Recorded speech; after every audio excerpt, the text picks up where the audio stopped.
Hello, welcome back to this class of Perspective of Indian National Movement. In this particular video, we will see what is the nationalistic perspective of Indian National Movement. In previous videos, we have already seen about the colonial perspective of Indian National Movement and also the Marxist perspective of Indian National Movement, and we have seen how the imperial colonial power uh, projected the image of India merely as a geographical expression created for the administrative convenience of the Britishers. We also see about the Marxist perspective of the India who saw national movement as an bourgeois expression and who saw national movement as a movement that was launched to keep the uprising to a level of non-violent so that the interest of the bourgeois classes can be protected. In this particular video, we will see the Indian national movement from the lens of the nationalist leaders and from the lens of the nationalist scholars and historians. Uh, the nationalist perspective stand in contrast to the colonial perspective when it comes to their individual understanding of India as a nation. We have seen that the colonial imperial scholars and the historians projected the image of India that the India was only a geographical creation created for the administrative convenience of the Britishers. और Indian national movement जो है एक pan Indian movement नहीं है. Indian national movement was not a pan Indian movement but that Indian national movement was restricted to a particular section of the society, a particular section of the Indian masses. इन दो बिंदुओं पे, इन दो विचारधाराओं पे, इन दो प्रोजेक्शंस पे nationalist leaders का विरोध था colonial perspective of the Indian national movement से. हम आगे आने वाले स्लाइड्स में ये देखने की कोशिश करेंगे कि कैसे नेशनलिस्ट लीडर्स ने इंडिया को एज अ नेशन स्टेट मानने के लिए अपनी राय दी और कैसे उन्होंने इस बात पे भी जिरह किया कि इंडियन नेशनल मूवमेंट जो था उसका पैन इंडिया प्रेजेंस है, वो पैन इंडिया के लोगों को साथ लेके चलने की कुव्वत रखता है. उसके अंदर जो फीचर्स है, फिलॉसफी है इंडियन नेशनल मूवमेंट की, वो पैन इंडिया है. एक चीज़ यहाँ पे जानना बहुत इंपॉर्टेंट है कि nationalist view of Indian nationalism और नेशनल मूवमेंट जो था वो in response to the colonial view पैदा हुआ था. Now here comes very important part कि then what is the colonial view of the Indian national movement. Then again there is a detailed description of the colonial view of the Indian national movement in the previous videos that we have talked about. But in this video for the gist we will understand that कि colonial view क्या था Indian national movement का. तो जब भी colonial view of the Indian national movement की बात आएगी तो हमारे दिमाग में बस दो चीज़ें आनी चाहिए. पहली चीज़ क्या आएगी कि जो भी कॉलोनियल हिस्टोरियन या स्कॉलर्स थे वो क्या बोलते थे कि इंडिया एक नेशन स्टेट नहीं है. India is antithetical to whatever nation state stands for. और इंडिया नेशन स्टेट नहीं है तो फिर इंडिया क्या है according to the colonial scholar.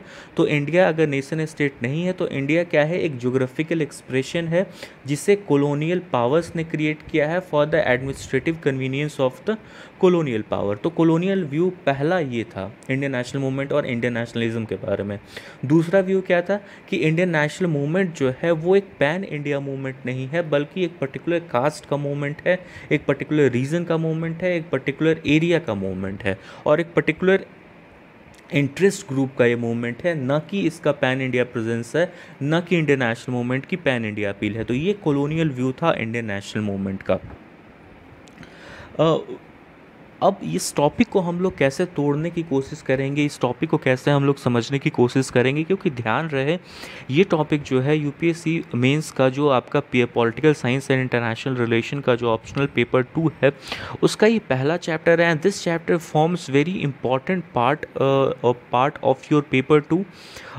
और इस चैप्टर से काफ़ी अच्छे क्वेश्चंस आते हैं गिवन द थिंग, क्योंकि यहाँ पे आपको इंटरलिंकिंग करने का और कंपेयर एंड कॉन्ट्रास्ट करने का काफ़ी मौका मिलता है. So this chapter becomes factual also and this chapter becomes dynamic also because you can interlink this chapter with the other concept, other perspective of the time. For example अगर आपके पास question है, एक सिंपल क्वेश्चन आपके पास है कि what was the nationalist perspective of the Indian national movement, तो वो जो चीज़ अगर आपके पास आएगी, अगर आपने उसको कॉलोनियल पर्सपेक्टिव से या सबअल्टरन पर्सपेक्टिव से या मार्क्सिस्ट पर्सपेक्टिव से या कैम्ब्रिज स्कूल का जो पर्सपेक्टिव था इंडियन नेशनल मूवमेंट के बारे में, अगर आपने उनसे उनको लिंक नहीं किया, अगर आपने उनसे उनको कंपेयर एंड कॉन्ट्रास्ट नहीं किया, then you are not writing a very comprehensive answer.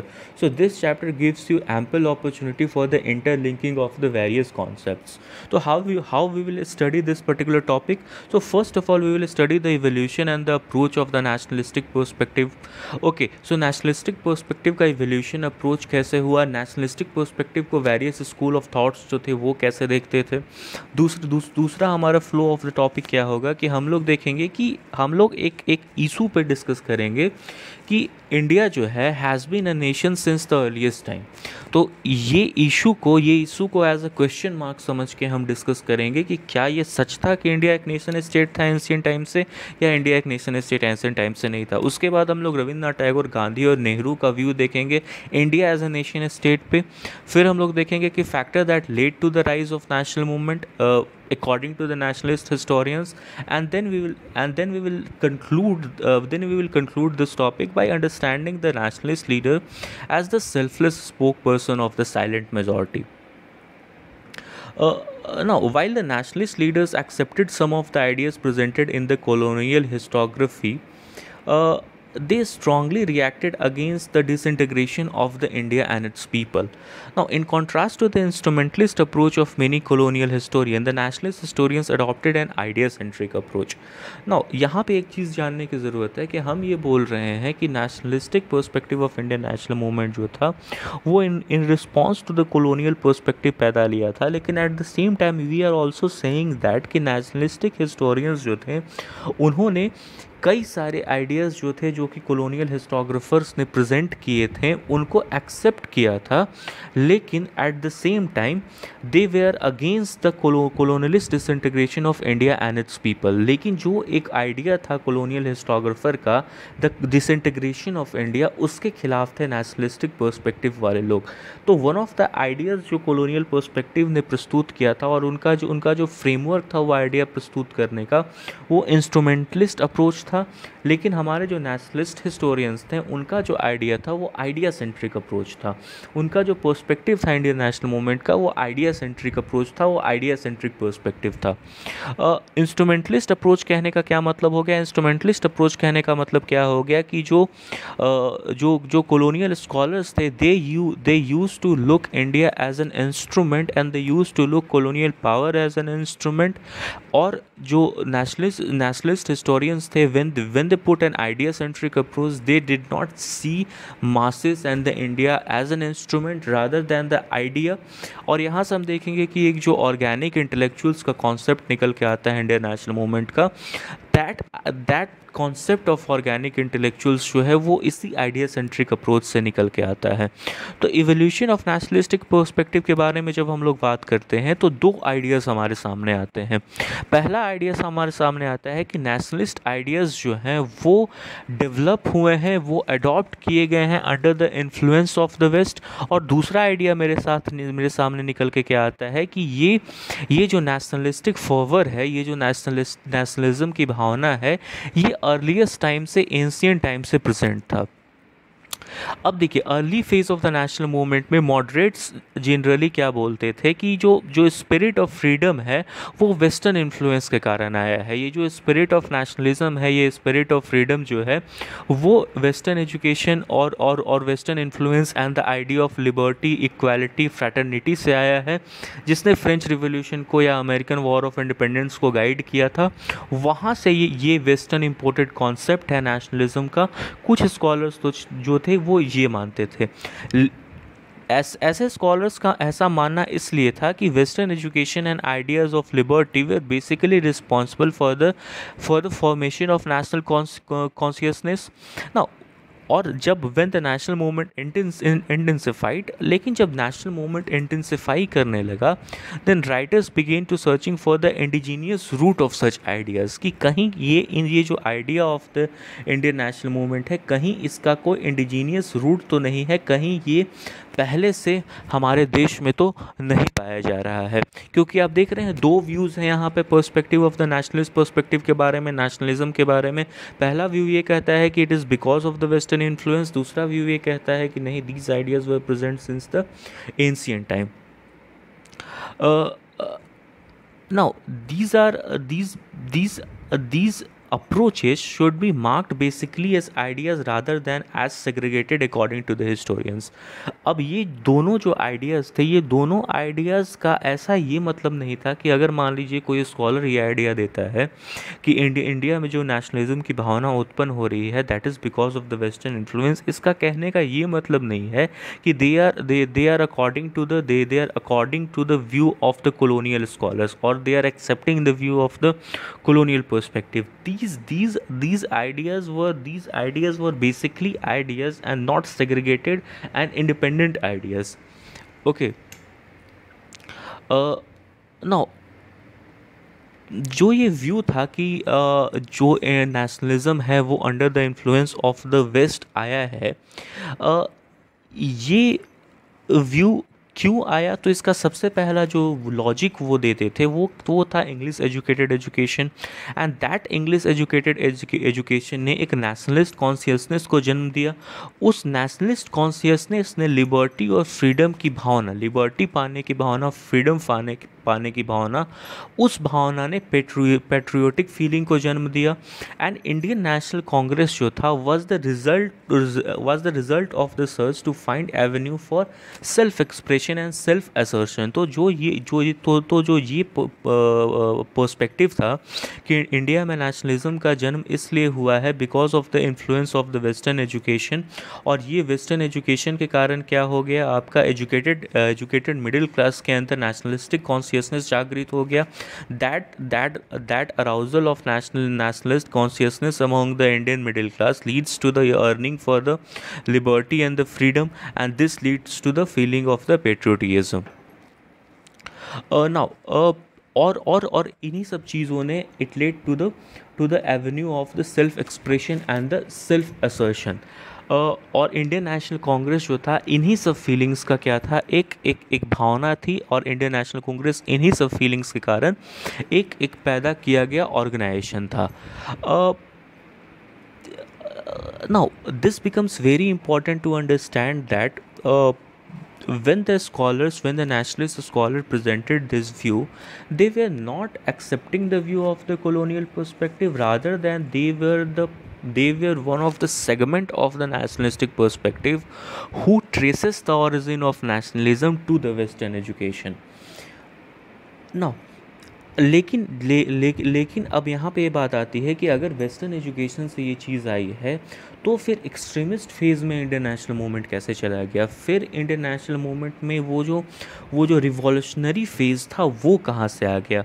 तो आरजी प्रधान हो गए, बी प्रसाद हो गए, आरसी मजूमदार हो गए, लाजपत राय हो गए, वो extremist phase of the Indian national movement को एक्सप्लेन करने के लिए क्या तर्क देते हैं कि the relatively wider spread of the latter phase of the nationalistic movement was explained by the writers such as R.G. Pradhan, B. Prasad, R.C. Majumdar and Lala Lajpat Rai as a result of better ideas and a greater spirit of freedom, or better leaders who possessed greater zeal and sturdier patriotism and a greater will and capacity to undergo suffering and make sacrifices। So this feeling of comprehensive patriotism lead to the extremist phase of the Indian national movement। Now अब हमारे पास एक दूसरी राय क्या आती है कि India had been a nation since the earliest time. हमने ये चीज़ देखा था, क्या इंडिया एक नेशन है अर्लीस्ट टाइम्स से? क्योंकि कॉलोनियल पावर्स जो थे वो इस बात का विरोध करते थे कि इंडिया एक नेशन नहीं है अर्लीस्ट टाइम से, rather India is a geographical creation. अब इस मामले में दो व्यू आती है। पहली व्यू क्या आती है कि इंडिया क्या था, एक फॉर्म्ड नेशन है इन मॉडर्न टाइम्स, और इंडिया एक मॉडर्न टाइम्स में फॉर्म्ड नेशन नहीं है। और ये व्यू किसकी थी? जैसे सुरेंद्रनाथ बैनर्जी ने ये व्यू प्रपोज किया था कि many Indian nationalist and nationalist historians did not consider India as a formed nation in modern times. और इस व्यू के प्रोपोनेंट आपके कौन थे? तो सुरेंद्रनाथ बैनर्जी थे। और दूसरा दूसरा व्यू इस बात को लेके क्या था कि there was another powerful trend which asserted that India had been a nation since the earliest times. और इस व्यू के प्रोपोनेंट कौन थे आपके? लाला लाजपत राय थे। तो दो व्यू था कि इंडिया मॉडर्न टाइम्स में एक नेशन स्टेट नहीं है, और दूसरा व्यू क्या था कि इंडिया एक नेशन स्टेट शुरू से रहा है। नाउ पहला व्यू जो इस चीज़ की बात करता है कि India was still a nation in making, ये व्यू आपका था। जैसे आरसी मजुमदार या ताराचंद जैसे हिस्टोरियंस है वो ये व्यू प्रपोज किए थे, वो इस व्यू से समर्थन रखते थे। This is in line with Surendra Nath Banerjee that regarded India as a nation in the making. Surendra Nath Banerjee ने इंडिया को nation in the making regard किया था और उसको एक मॉडर्न फंक्शनिंग नेशन स्टेट नहीं माना था। आरसी मजुमदार ये कहते हैं कि the conception of India as a common motherland was still in the realm of fancy. There was no idea as it is understood today. There was Bengali, Hindustani, Maratha, Sikhs, but no Indian at the beginning of the 19th century. According to the R.C. Mazumdar, he thought that it was through the movement launched by the Congress which gave reality to the idea of Indian unity. Tarachand भी इसी बात को आगे बढ़ाते हुए क्या कहते हैं कि the creation of an Indian nation was a recent phenomena which emerged due to the combined economical and political changes. तो आरसी मजुमदार हो गए या ताराचंद्र हो गए या सुरेंद्र नाथ बैनर्जी हो गए, वो क्या बोलते हैं कि 19th सेंचुरी से पहले इंडिया में इंडियंस नाम की कोई एंटिटी एग्जिस्ट नहीं करती थी। उससे पहले बंगाली थे, मराठा थे, लेकिन the launch of the Indian national movement by the Congress gave the reality to the idea of Indian unity. अब दूसरा व्यू जो कहता था कि इंडिया एक नेशन स्टेट है सिंस द अर्लीस्ट टाइम्स, वो व्यू क्या था आपका? राधा कुमुद मुखर्जी राधा कुमुद मुखर्जी जो थे वो उन्होंने क्या ये बात कही थी कि India had been great and unified since ancient times. According to the Radha Kumud Mukherjee, there had existed sense of geographical unity of India since earliest times and even the idea of nationalism was already present in early India.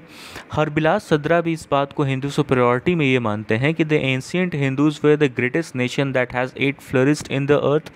लाला लाजपत राय भी इस बात को मानते हैं कि fundamentally India has been a nation for the last 2000 years.